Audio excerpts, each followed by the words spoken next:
తడలోర్వక ఒడలోర్వక కడువేగం బడచి పడిన కార్యం బగునే. తడలోర్చిన ఒడలోర్చిన చెడిపోయిన కార్యమెల్ల చేకురు సుమతి.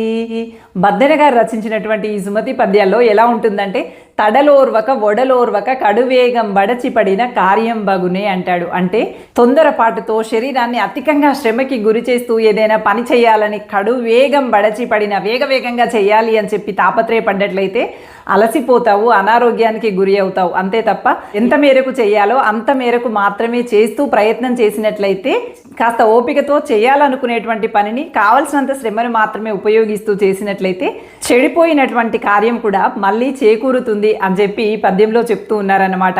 నిరంతరము కష్టపడుతూ శరీరాన్ని ఇబ్బంది పెడుతూ పని చేసినంత మాత్రాన అతి తొందరగా విజయం సాధించలేమని, దానికంటూ ఒక సమయం ఉంటుందని, చేయాలనుకునేటువంటి పని పట్ల ఎంత శ్రమ, ఎంత శ్రద్ధ, ఎంత శారీరక